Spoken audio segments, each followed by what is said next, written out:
let's get the second order perturbation theory.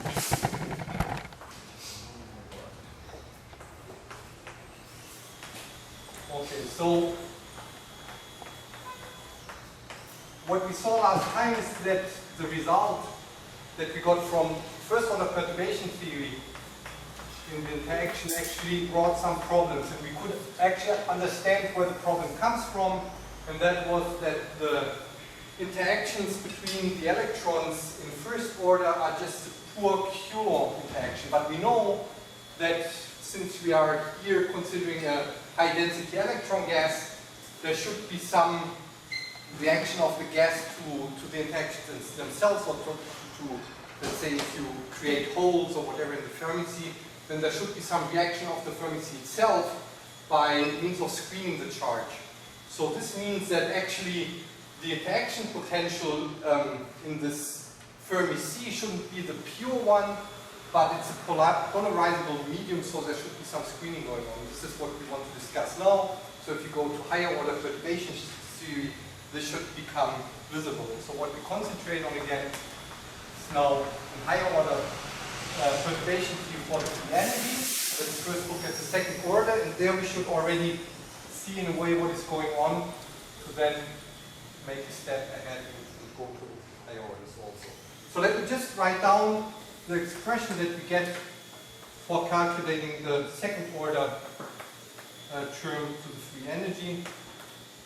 Following so our prescription said there's the link cluster theory telling us that the free energy in second order perturbation theory, we can just calculate the second order contribution to the partition function, and there only keep the connected diagram. So let me just write down what you get for when expanding the partition function.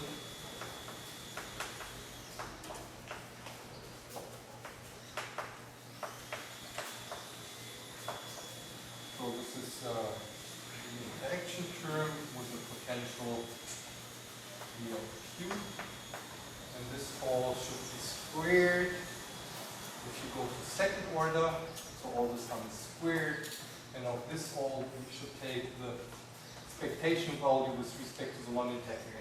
Okay, so this 1/2 comes from expansion of the exponential function.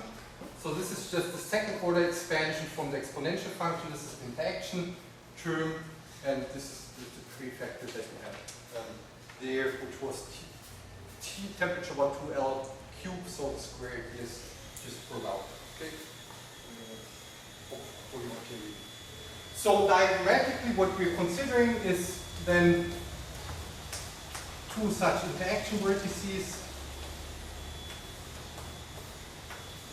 and what we should form out of them is all connected diagrams. Okay? So that's what we want to do. So I don't know if someone looked at the diagram.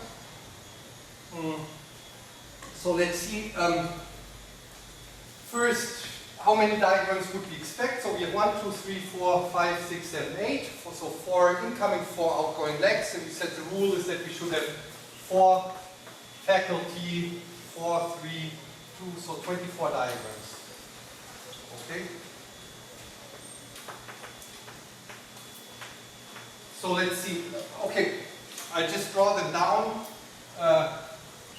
all of them. So maybe you also look at this. So you have actually these kind of diagrams. So these you have 4. Then there are these diagrams. Out of them you have 8. Then there is 2 diagrams of this type, and then there is 4 diagrams of this type, so this is infection. And finally there's 2 more diagrams of this type. Sim, você pode pedir, mas eu acho que está quebrado, mas talvez você pode rapidinho pedir o... Obrigado. So, I don't know, did anyone try to go through the diagrams? Did anyone draw them? Like last time I said, if you want, you can try. So if you do so, you should find these diagrams. So let's count. So this is 10. This is 20. Okay, so there's some, let's see, did I just copy this right? 10. Okay, so there's some, should come with a factor of 4, I guess. Let's see if I can quickly see which one.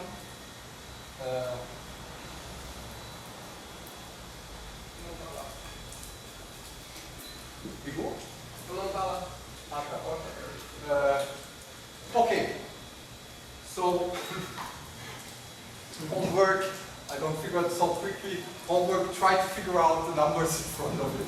I made some mistake there, so you can make a mistake. Okay, well, I try to do this way and then I probably tell you. So this should be all diagrams that you can find. I mean, hopefully I didn't forget anyone, probably just the numerical factor, the combinatory factors. So if you look at the diagrams, you see again that this diagram has this bubble, like a closed fermion loop where actually no momentum is exchanged, okay? So this would be the GP, and this contains an interaction at Q equals 0, like we also encountered in first order. This as well, like here there's no momentum flowing along this line. So these two contain diagrams which have like the homogeneous potential, and we said that this is always 0 due to screening off, due to the positive background. So these diagrams vanish, and we are then left with these 3 diagrams. Okay.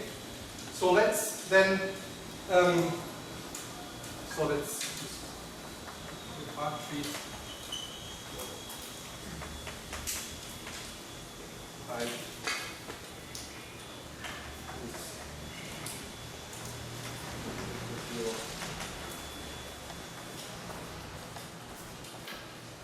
Okay, so these two vanish, and what we are left is the following diagrams. So again here, so this is about here. Then if you translate this back, so what we have here, we have a momentum P plus Q, a momentum P, so Q is exchanged here, so we have a P prime plus Q here, and some P prime here, and then it's changed like this. Okay, this is 4 momentum, and we have 3 spin summations. Here's a free spin summation, and here's a free spin summation. So let's call this this contribution second order perturbation of, let's say, type A, diagram A. So what you get is minus P to the cube L to the 6, which comes from T to the cube, L to the 6 comes from here. Then here would be a prefactor 1 over 6, 8, 1 over 8. And the 8 is compensated, so we have 2 spins here, which is 4. And then there's a 2 from the combinatorial factor, which gives us then the 8 compensates the number here. Okay, and then what we have is a free summation over momentum P prime and Q. So you can sum the free momentum here of the fermions, the free momentum P prime, and the Q, which is exchanged also as a free summation. We have 2 fermion loops, so the sign is still a minus. Okay, and then we have the Green's function GP, Green's function GP plus Q, GP prime plus Q. So this is the 2 bubbles, this bubble and this bubble, and then we have B of Q squared. This would be the contribution from this diagram. Then we have another diagram, which is this way. So we can have here momentum P propagating. There's some, let's say, momentum Q1 coming in here. So Q1 comes in here. Then let's say there's a momentum Q2 minus, or another momentum Q2 coming in. So goes through. Then the Q1, which came in here, goes lost here, so it's P plus Q2, and then the Q2 goes lost here, so this would be the four momentum structure, okay, considering the momentum conservation. So we have a summation over P, Q1 and Q2. Then we have a factor of 2 because we have one free spin summation, and we have a sign minus because we have one Fermi loop. So it's contribution in formulas, translating this back, should be a T cube over 2L to the power 6. So the difference 2 comes here because we have one spin summation less. And then we have a sum over P, Q1, Q2. And we have here a product of GP plus Q1, GP plus Q1 plus Q2, and P of Q1 and P of Q2. Okay, so this is this diagram here, again minus one Fermi loop, and the third contribution is this diagram there.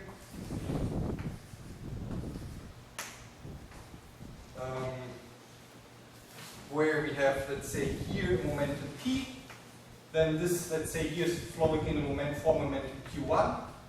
This is going lost here again. It's flowing here, and then here you can like flow in momentum Q2, which goes back out here again. Okay, so this would be the diagram. Again, there's a factor 2 due to spin summation, a sign due to the one Fermi loop, and if you write it down, we get a T to the L of 6. So this should actually come with a numerical combinatory factor 4, which is twice the one which we had here, because you can like organize this in 2 different ways. So this is factor twice larger than this. And then, well, it's just, again, a sum of P, Q1, Q2, and we have GP squared, GP plus Q1, GP plus Q2, and again, P of Q1. Okay, so this is just drawing the diagrams and translating them back using the rules that we had established. Okay, so in principle, we should calculate now what give these sums, but we can already make some qualitative considerations. So, any questions here? So, from this calculation, let me just confirm that there should be a combinatorial factor 2 here, 2 here, this was 0, 2 here, 2 here, and 4 here.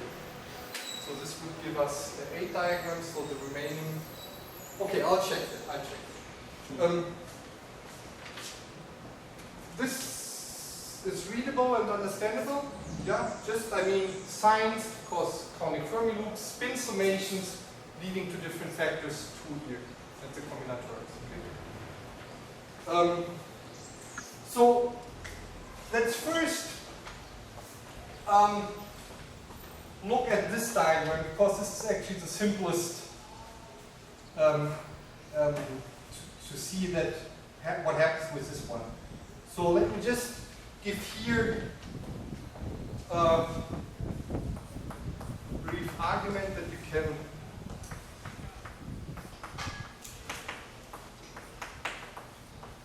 call this the third contribution F to C. Just draw it again.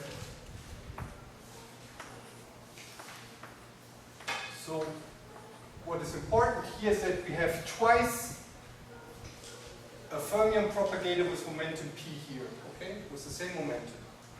So if you look at this,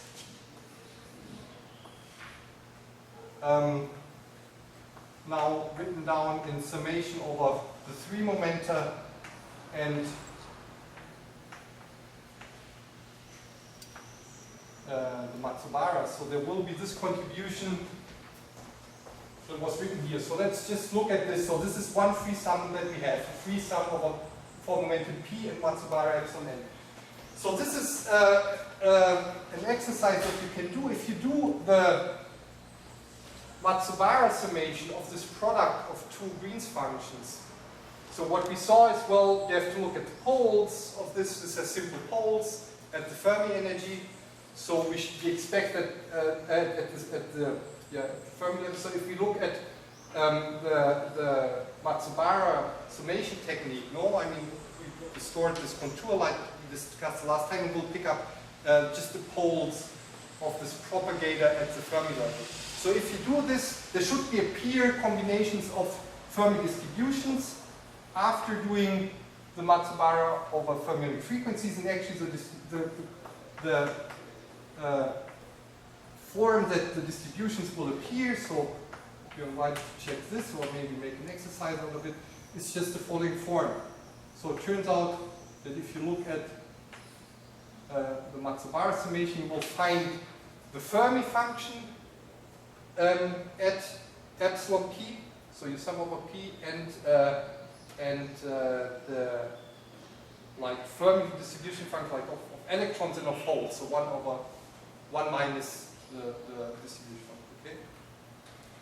Now, the statement here is that if we are interested in the temperature going to zero limit, this means that here this becomes a step function. Okay? So this just means all states occupied to the Fermi level, and this then means, well, we have 1 minus the distribution, which is just the occupation of holes. Okay? So we have here the product of occupation of electrons and of holes at the same argument of the energy. So the zero temperature limit, this will just vanish because, I mean, the Fermi distribution becomes a sharp step. Okay? So the zero temperature limit that we're interested in, the diagram where we have, like here, the free summation over the product of two propagators will just vanish in the zero temperature limit. Okay? So this contains one step which you can verify with what we have discussed last time. Okay, so this is actually then this is actually irrelevant. So this here becomes 0, goes to 0 for t going to 0. We have just to look at these two diagrams. Okay? So let's then compare these two diagrams, and we will see that in the limit that we're interested in of high electron densities, actually one of the two diagrams dominates over the other. Okay? So that's what we want to do now. So comparison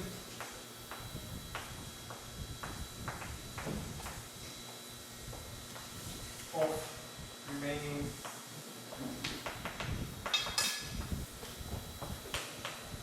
two contributions.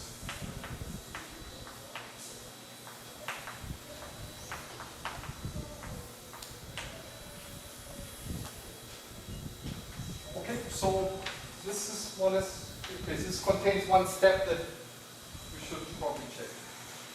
So let's first make some general observations, and this is like we already said, we have here the propagator of the non-interacting electron gas.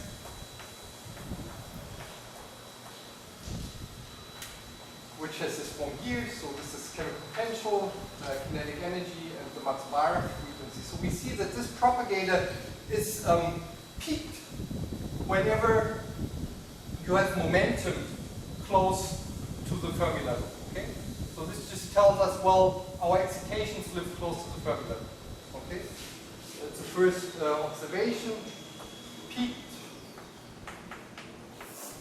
at plus minus PF, or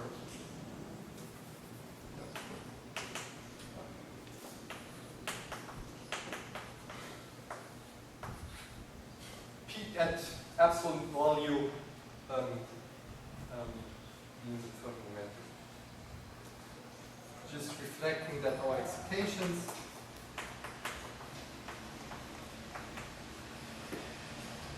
are close.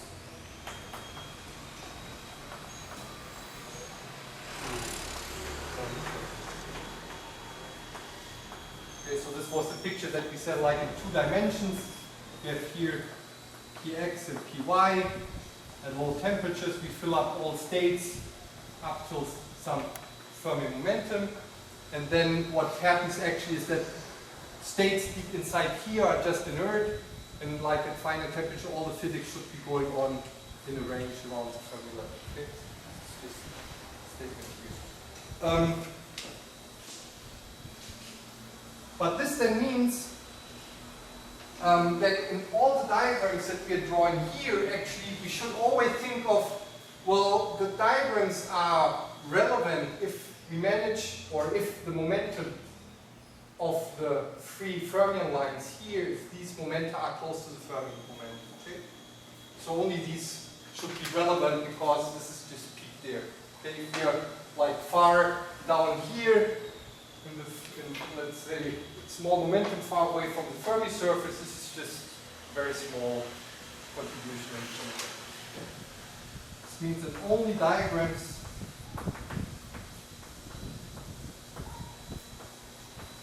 where all Green functions, where the maximum number of Green functions, GF like Green functions, or is propagated here.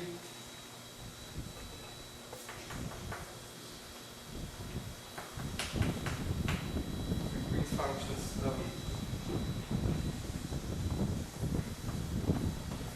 have momentum close to the Fermi surface.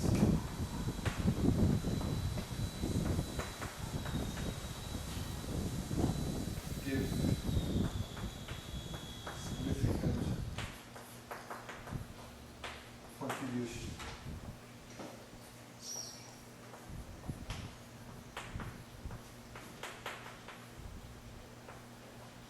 Okay, so this is just some very basic observations. So this in mind, let's look at the two diagrams that we say are the only relevance for the free energy in second order perturbation field. So let's look at this and this diagram. Okay? And let's see how easy is it actually to fulfill that the propagator lines are all close to the Fermi level. Okay? To the Fermi level. So the momentum are close to the Fermi surface because only those contribute. So let's make an inspection of the two diagrams where we use this observation. Okay? And this is actually the argument that we are going to use now is a kind of phase space argument. We want to see how many phase space is available for each type of this kind of diagram. Okay? So we have the restriction that momenta should fulfill some criteria. So let's look how many phase space do we have available to match this criterion for this type of diagram and for this type of diagram. And let's see if we can see some difference which allows us to single out certain diagrams. So let's use kind of phase space arguments based on this observation.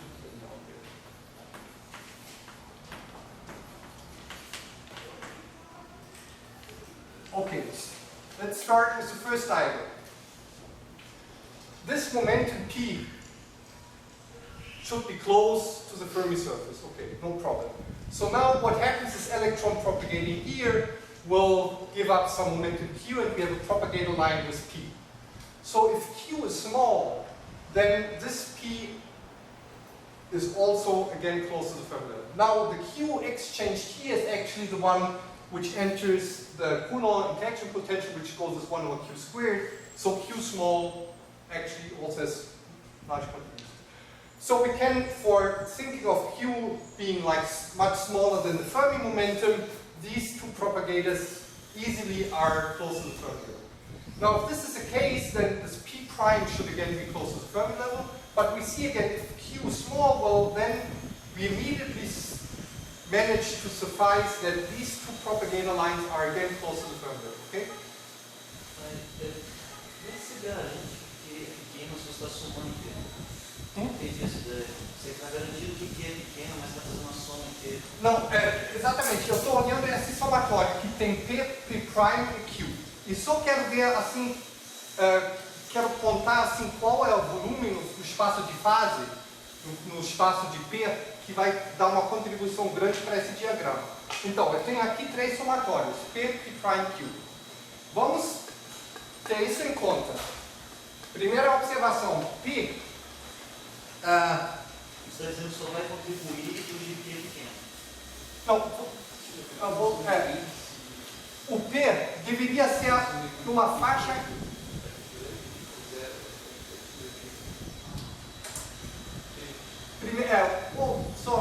Primeira observação, se isso aqui é o Fermi level, o P deveria ser dessa camada aqui em cima do Fermi level, tá? Deveria ser perto disso.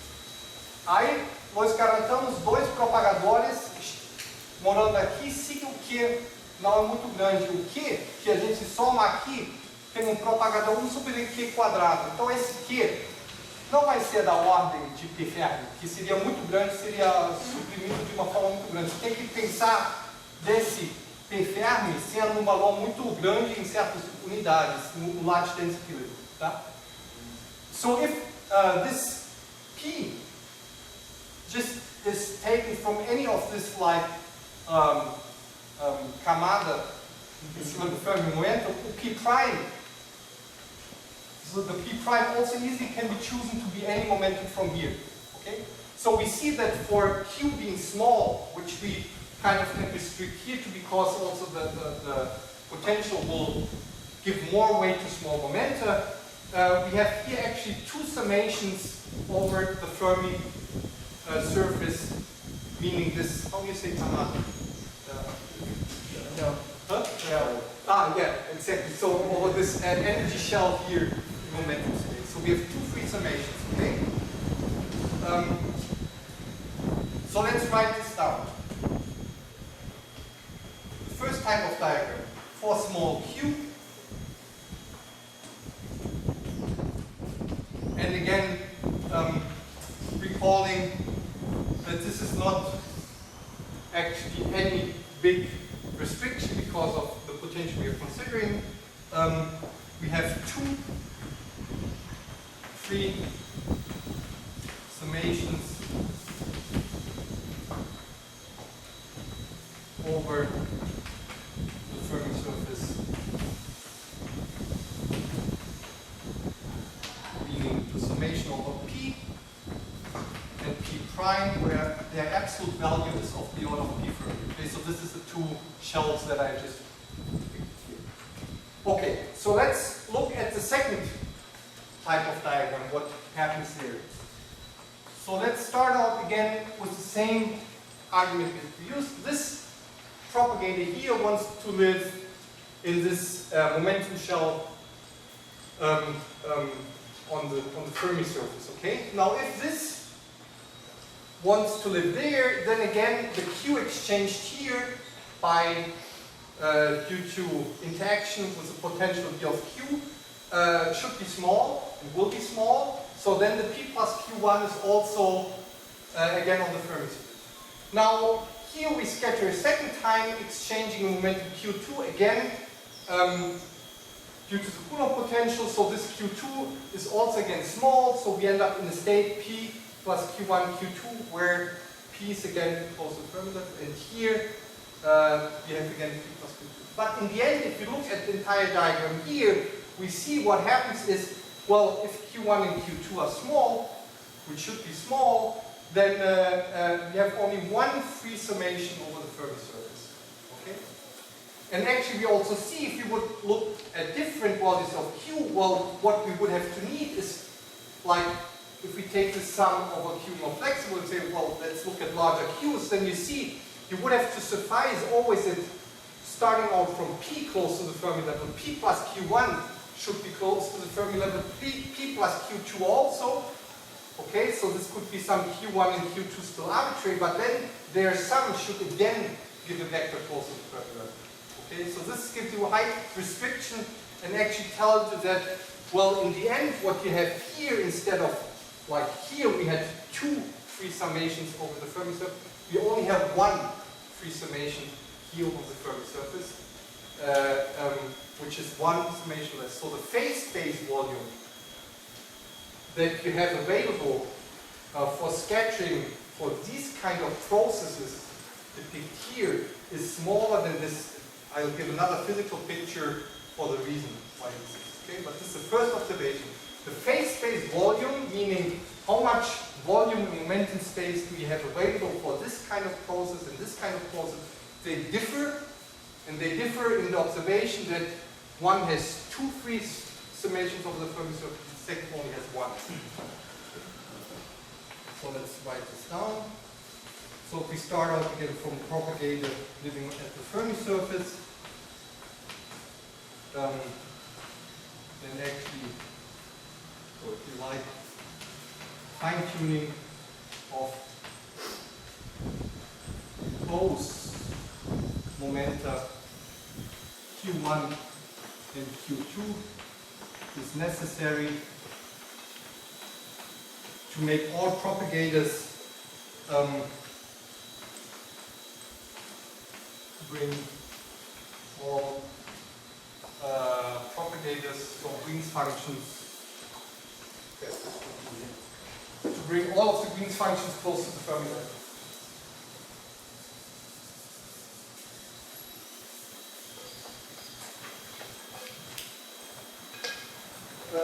Fine-tuning of both Q1 and Q2 is necessary to bring all Green's functions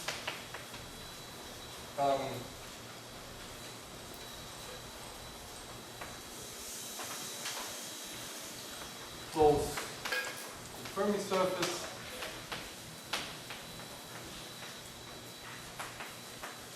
And what happens is that effectively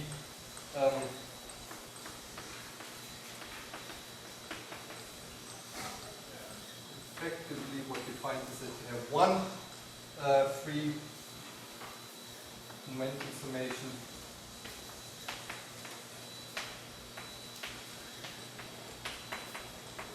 over the Fermi surface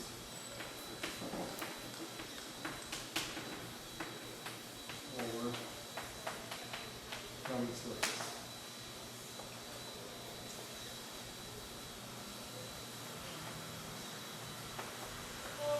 So comparing these two diagrams, we see here effectively one summation compared to this is frozen out.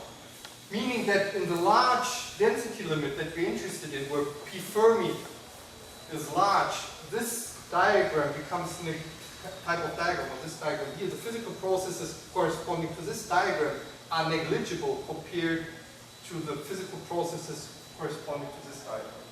Okay?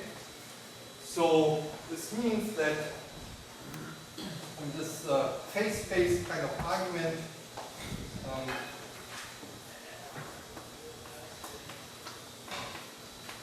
we conclude that the first contribution is much larger than the second at large densities. That is in the weakly interacting limit. Large densities here correspond to large Fermi momenta. Okay. So this is just the argument based on the phase space volume. So let's try to understand this also in some more physical terms.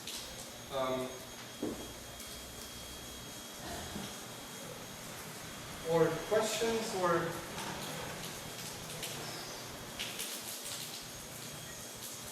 so, and again we use here the parameter that we already used in the beginning. Also it's large densities, which is also the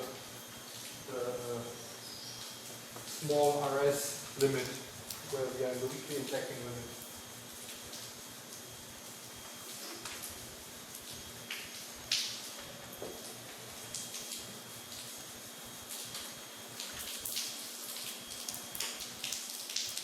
So let's try to get some different viewpoint on this, the observation of the difference of the two kind of diagrams.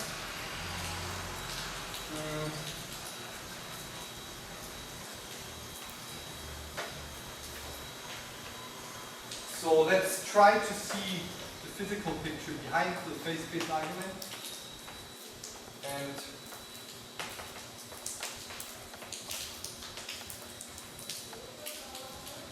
let me first maybe draw here again one diagram.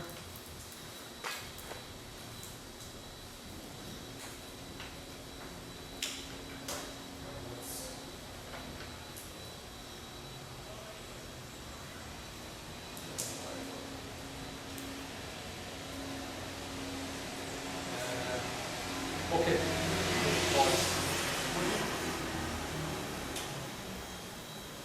Okay, now I do something that I have said earlier also that you can do. This is just, I mean, there's some freedom how you draw the diagrams, okay? So I'm just drawing the diagram a little bit differently, okay? So if you twist this once, then you're back to the diagram where you have the ring and the two interaction lines across each other. Just drawing it differently to see if you can understand. So what we see anyway in all the diagrams, there's appearing like this kind of an interaction line that enters here and creates two propagators, one with an arrow up, one with an arrow down, and then like an interaction line going out again. So let's just first look at this kind of thing here. Try to see what this actually means. So let's draw it here. So that's the Fermi surface, okay? So this is like filling out all states up to the Fermi. Now this here corresponds to some interaction line, okay? So this interaction line you can think of like some photon beam exchange. So what this does here, like what this corresponds to, is you shine in with, let's say, some light, and what you create here is an electron and just a hole, okay? You just make some density excitation which corresponds to creating, like, taking out an electron here and exciting it, so you create an electron in a hole pair, okay?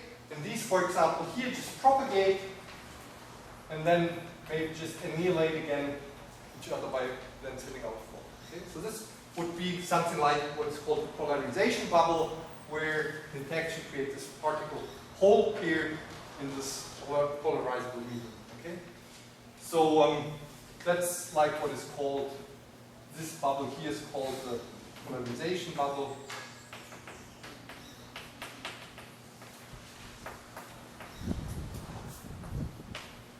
And like here, what this means is that you have one electron hole pair created from the Fermi seed, and then after creation it just annihilates again and then annihilated. Okay, so this is created and annihilated. So having this in mind, let's try to interpret this diagram here. Here actually what you see is, I mean, these arrows in a way correspond to a particle propagating forward in time and backward in time, so one is like an electron and one is a hole. Okay? But if you want to see this in better terms, well, we saw already that the double sum over p of gp squared, we said, is proportional to epsilon p 1 minus f epsilon p. Okay? So if you have here, instead of gp squared, gp plus q, what typically will appear is this combination of distribution functions if you do the Matsubara summation. And this just tells you exactly what I said here. Well, you create an electron in the hole. Okay? So this is just, I mean, the right picture. Here I mean, this is just something that I say, and that should be verified. So I guess I will make an exercise of what I'm just doing here. So the Matsubara summation will give this combination of distributions. So this in mind, let's interpret this diagram, and let's just draw this again, like maybe in some, I don't know if it helps. Let's put again the Fermi seed here and see what this corresponds to. So we said this corresponds to creating, let's say, here a hole and an electron. Yeah? And you do the same here at this place at the Fermi surface. So what this diagram corresponds to is that you create two electron hole pairs which just interact with each other. Okay, so you have some variation in the density, which corresponds to creating electron hole pairs, and this just intact. Okay? And now this also now tells us, we understand why we found two free summations over the Fermi surface. Just tells us, well, we can create the one electron hole pair somewhere on the Fermi surface and the other just somewhere else. Okay? We're just free to wherever we want to create these two electron hole pairs. So this is the two momentum summations corresponding to the two electron hole pairs which are intact. So let's write this down. Two electron hole pairs. Hole pairs are created somewhere close to Fermi surface. And the fact that Q is small, well, just tells you that they have like momentum slightly different. Okay, so they are both close to the Fermi level. That was a restriction on Q, which is small, but apart from that, these two pairs can be somewhere. So I need some more space here, and say here. So what we have is just restating this. We have two independent electron hole excitations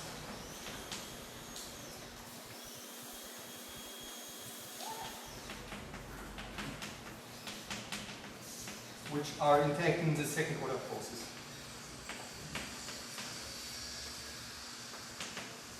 Second order process is intact in this second order process.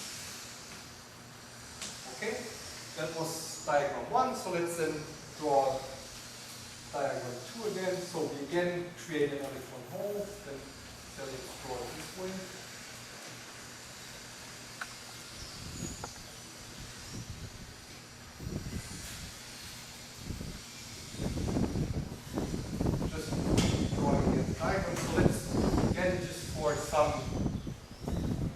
Giving some kind of intuition, let's draw here again the Fermi circuit and see what this means. So this first process here is again the same as this one here. We create, due to interaction, or we have some variation in the density, which creates this electron hole pair. Okay? Now, what happens, however, here is that this electron created here will now do a second scattering process into a hole before being created again, excited again to be an electron intact, scattering again. So what we see here, the difference, like if you want to say like in topological terms, we have two disconnected Fermi lines and we have one connected Fermi line here. Now one connected Fermi line means that instead of having like two independent electron hole excitations being interacting in the second order process, we have here one electron hole excitation which undergoes some second higher order scattering process. Okay? Because we have one singly connected line here. And this just reflects what we found also from, the momentum summation. This means, well, then we only have the one free summation over the Fermi surface, which is for this one electron hole excitation. Okay? So instead of having two independent electron hole excitations which interact in a second order process, we have a second order scattering process of a single electron hole excitation. Okay? So that's like physical difference that's reflected also in the different phase space volume. So here we have the simply connected propagator or Green's function line, which means the single particle hole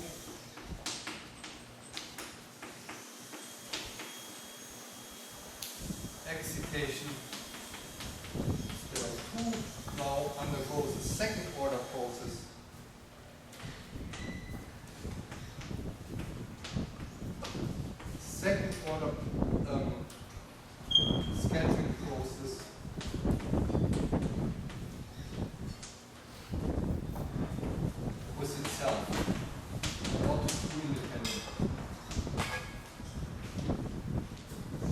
means compared like to one sentence here. Now we have one independent, just rephrasing this again differently. Electron hole, excitation,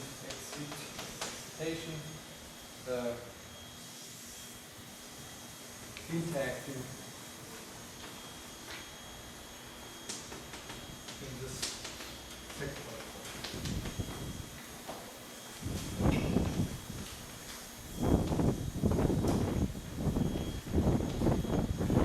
Okay, so we have some nice thing, which is we can see that these diagrams are not just an efficient tool how to calculate or how to formulate the perturbation theory, but they also give us some physical interpretation of what is going on. Okay? So what we can learn from these diagrams actually is that we have different type of interaction processes, and if we generalize this idea like to nth order, what we should look for is in nth order interaction process, we want to have actually the maximal number of particle hole excitations that will interact in the nth order interaction process. Okay, so we do not want to have like a lower number of excitations which can undergo higher scattering processes, because in the large density limit that we are interested in, this will give these kind of physical processes will come with a smaller phase space volume, simply because of having a large Fermi surface. We want to have as many free summations over the Fermi surface as possible, meaning we want to have in an nth order interaction process, we want to have the maximal number of electron hole excitations that can interact in this nth order. Okay? So,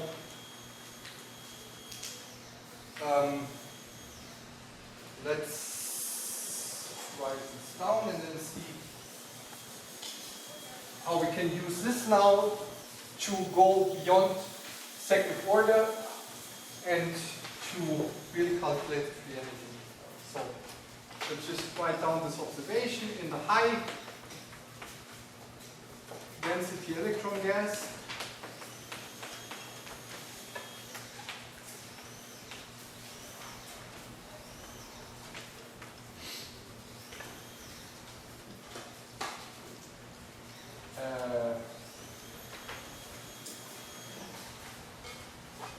Okay, let's first write down what we found for the second order and then go generalize this. The second order process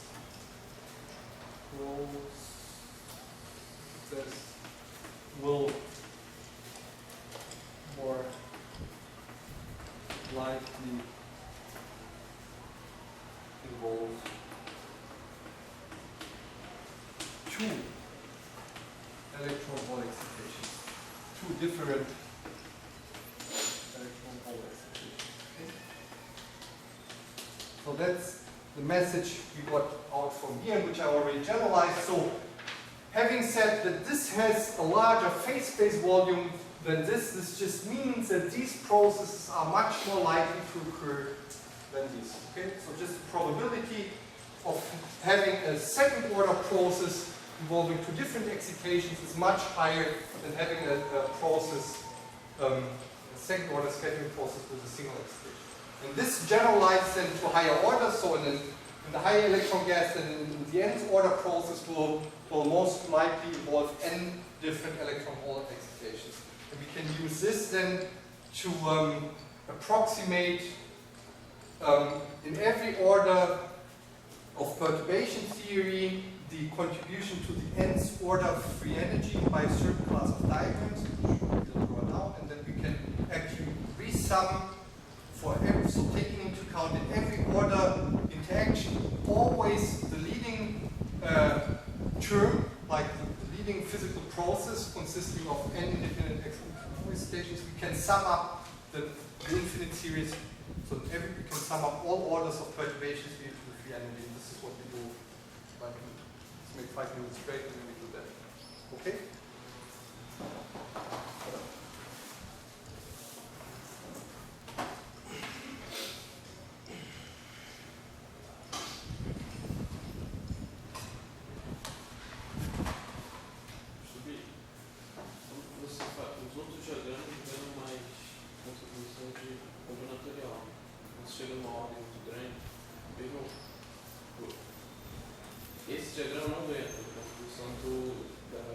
coordenação. Certo, certo.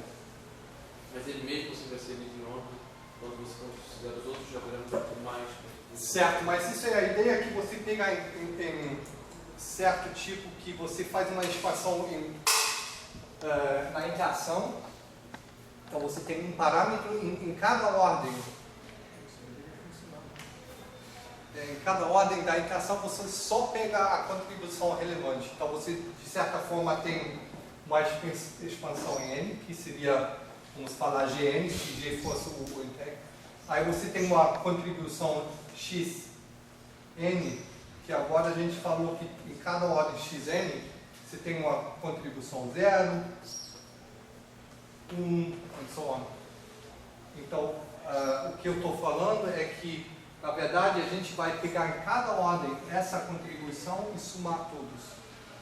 Esse aqui vai ser a aproximação que a gente faz. Você poderia perguntar, ó, tem essas contribuições, será que essas são relevantes também? E o statement é que se a gente pega o limite de densidade muito alta, é tudo controlado pela densidade, essa aproximação vai virar exata. Se você iria botar RS para zero, que a gente não vai fazer, o infinite density, tá? Mas se a RS está sendo pequeno, isso é uma aproximação que a gente pode fazer. Isso, na verdade, resolve mais um problema, porque você agora fala, ó, mas tem, por exemplo, o x1n, como é que eu comparo o x1n com o x0 de n muito maior do que n? É isso que você perguntou. Então, pode ser que essa da mesma ordem. O que eu estou falando aqui é que vamos fazer essa ideia que em cada ordem a gente só pega a contribuição maior e soma isso. Isso é uma aproximação que está controlada em um parâmetro e vai resolver um problema.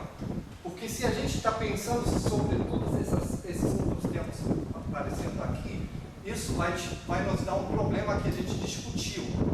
Em cada ordem, N de perturbation theory, o número de outras contribuições vai explodir pelo fator combinatorial. Tá? Então você nem tem uma chance de somar tudo isso, porque você não mais pode somar todos, porque Então a gente está fazendo uma troca um pouquinho assim, a gente pega em cada ordem a maior contribuição, isso mata o argumento que levou a gente a falar que essa perturbation theory não existe, porque agora a gente só some em cada ordem a maior contribuição, a gente está escolhendo um subclasse de diagrama, e isso permite combater esse argumento que a gente teve contra a perturbation theory, que só faz sentido essa topic expansion. Então a gente agora pode somar infinite series e tem um parâmetro que controla. Agora, que é o certo jogo aí? Sim, tem. Tem outros termos aqui de menor ordem que poderia ser comparáveis aos termos maiores, mas a gente não tem uma chance como incluir isso, e essa aproximação de só lembrando isso é controlada por esse parâmetro.